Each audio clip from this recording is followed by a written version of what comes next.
So you go back to that day outside after we'd run into the press, we're taken down to our phones, and we begin to break this story. We post that picture that I posted holding the Epstein files. My intention was within 30 seconds, because that's how you game the X algorithm. You do a post, then you do the second post on the thread. Everyone knows this. My intention was to say, but this is the real story. You just taught me something. I did not know that. Keep going. It works like a dream. Unless, of course, you're in this situation. Then it gives the White House 30 seconds to tell you that actually there's an embargo on the story because they don't want President Trump to be asked during his press conference with the UK Prime Minister only about the Epstein files. So suddenly, Megyn, I find myself in this position where I'm like, oh no, because I also am, chronically on X, and I see that those media photos that were taken of us out back weren't just posted to a random website somewhere. They were starting to catch fire online. And it starts to look like the train wreck unfolding before my eyes that it was. People, and I understand why they felt this way, they start to think, oh, these influencers are being gatekeepers. They're engaging in clickbait, all of these things, which you make a decision at the beginning of your career when you're in this business. Are you going to be bombastic? Are you going to be hyperbolic? Are you going to engage in clickbait? Are you going to be ethical? And anybody who, I've been in this business a long time now, 10 years, more than 10 years. Anybody who's ever listened to me, watched me, or read my work knows that I made the choice not to do that. I'm very transparent with my audience. I'm very honest. I don't engage in hot takes, even if it might get you more clicks, because it's not the right thing to do. So I'm, of course, personally infuriated at this point because this makes it look like I'm doing what I don't do. So I am frantically behind the scenes, in the Uber in Washington, D.C., screaming at the White House via text message, please let me post this. Do you understand what's going on? Not just from my personal perspective, but the way that it's making the administration look.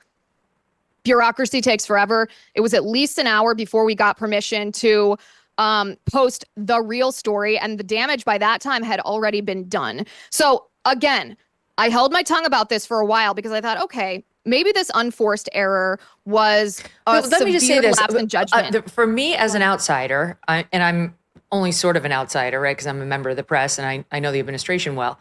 But my experience of it was not, for whatever it's worth, that you guys were engaging in clickbait. I saw you guys as a bunch of innocent victims of the whole thing. I was like, of course, I know all of you, at least by your tweets and so on.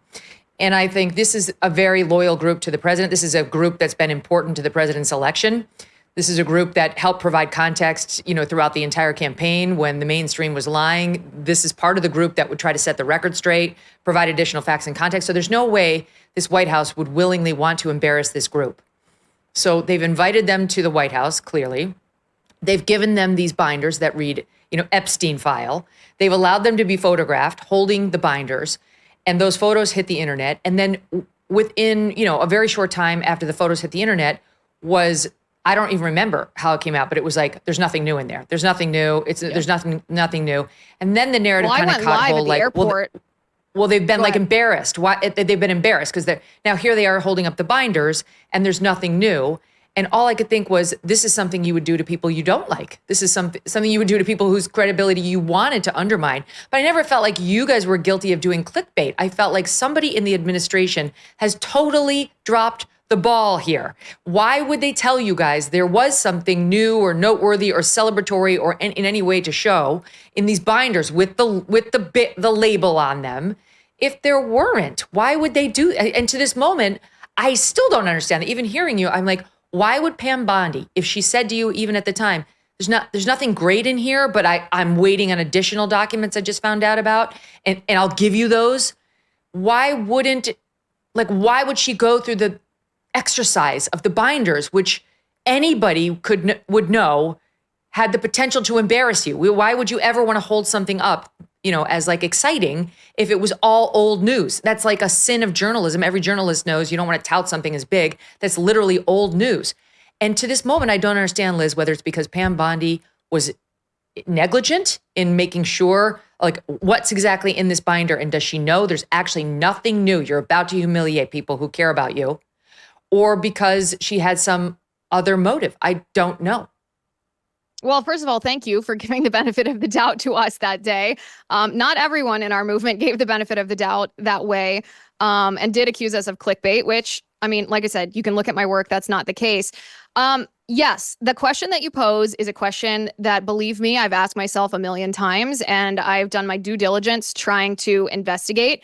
The phrase that I used, I mean, I went live from the airport like 30 minutes after this meeting because I had to fly back home to my kids, and I wanted people to understand exactly what had happened. The only part of the story that I didn't tell that day was the part about Pam Bondi bragging about making that cover sheet. And maybe I should have told that right then and there, because maybe that would have made it obvious that Pam Bondi should have been fired on the spot for what she did. The only explanation that I can think of, and this is an explanation that is based on a pattern of Pam Bondi's behavior, is that she wasn't telling the truth.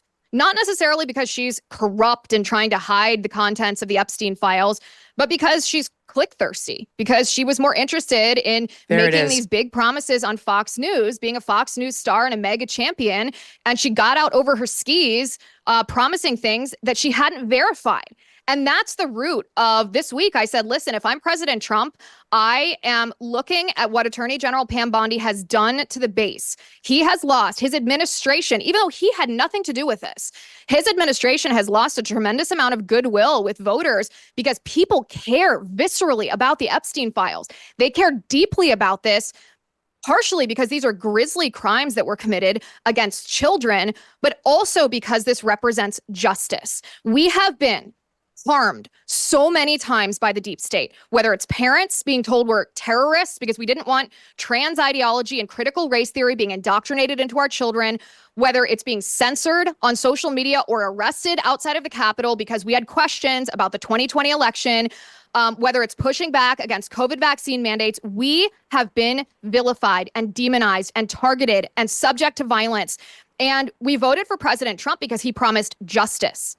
Justice does not mean memory holing all of these bad things, this harm that was inflicted on us. It means finding the people who committed the crimes, charging them with those crimes, holding them accountable in a court of law, and sending them to prison for what they've done. And people feel stung because when they see what Pam Bondi said in that Department of Justice memo on Sunday, she is telling us, ignore the evidence, the anomalies, the suspicious, fishy things surrounding Epstein's operation and his person and his connections and his death, and instead believe me. Without evidence. She's telling us to ignore what's before our very eyes and believe her instead with no evidence. And Megyn, there is not a politician in this world that you should extend that amount of blind faith towards. So, well, you know, she's put us in a position of having to decide which of her statements we're going to credit. I mean, which one should we put the faith in? Because, you know, we kind of put the faith in the statement from February 21st. And then the statement she followed up with on February 26th. And then the statement she followed up with on March 3rd. And then the statement she followed up with on May 7th, all of which kept spinning this tale of, I've got the goods, I'm getting even more goods, you're going to see the goods, this man's a filthy animal, and you're not even going to believe what I've seen. That she just seeded that trail ever since she took office.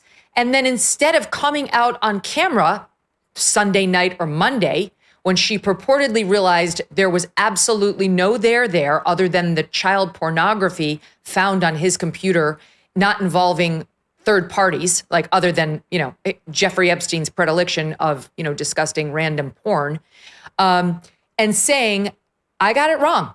I overpromised and I'm under-delivering and I'm sorry.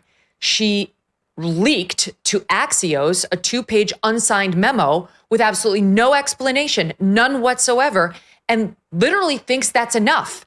And then unfortunately, we had the cabinet meeting where Trump seemed fine with all of that, where he kind of stepped in, was like, why are we still talking about this thing that I talked about repeatedly on the campaign trail and did tell you was an issue that we needed to get to the bottom of and that I would, and then elevated two guys who talked about it all the time on their shows, Kash Patel and Dan Bongino, to run the FBI, the very organization that was at the heart of the investigation.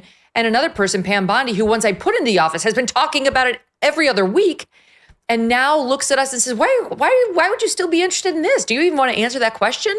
And Pam Bondi thinks she's putting it under the rug by being like, oh, there's a missing minute of the tape, but that's just because they always change over at 1 minute before midnight and we lose a minute of tape, which everybody was like, what? And also, when I said client list is on my desk, I really just meant file. Bye. It's just been totally insufficient, Liz. Totally insufficient. Yeah. And no sane human being would at this point be saying, oh, okay, I have no more questions. It's all answered for me. Exactly. And listen, President Trump is smart. He's strategic. He probably has a finger on the pulse of his base better than any politician that I've ever experienced in my lifetime. I do think he's misreading his base on this one. There's a story actually that country singer John Rich tells about having dinner with Trump. And during this dinner, Trump turns to him and says, "Why do people boo at my rallies when I talk about the COVID vaccine?" And then President Trump sat there and he listened to John Rich's answer. And John Rich said, "Because, Mr. President, people have been hurt by the jab." And President Trump listened to what John Rich said. And I think that this is one of those moments that President Trump should listen to his base, because people have been hurt by the deep state. And that's what people are associating the Epstein files and the indications that there may have been a government cover up, or at least a lack of transparency and a lack of honesty when communicating all of this to us. That's what people associate this with. They associate it with the fact that they want justice for COVID. They want justice for Russiagate. They want justice for the phony Ukraine impeachment. They want justice for the lawfare against President Trump. They want justice for the assassination attempts. They want justice for the rigging of election processes. They want justice for Black Lives Matter riots. They want justice. Since President Trump was sworn in, his administration has made enormous progress at a breakneck pace. But don't forget, while they're moving mountains for the good of the nation, you've got your own personal savings to worry about. And one of the best ways to look after your savings is through diversification, particularly with gold, like from Birch Gold Group.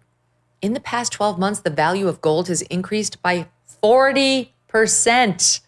OMG. Central banks continue to bolster demand for gold by buying in record quantities. Global instability and tension is high, and Birch Gold makes owning physical gold extremely easy. Easily convert an existing IRA or 401k into a tax-sheltered IRA in physical gold, or buy some to store in your home safe. Just text MK to the number 989898 and Birch Gold will send you a free info kit on gold. There's no obligation, just useful information. With an A+ rating from the Better Business Bureau and tens of thousands of happy customers, take control of your savings today. Text MK to the number 989898. Thanks so much for watching. If you like what you just saw, hit the subscribe button for more clips and full episodes.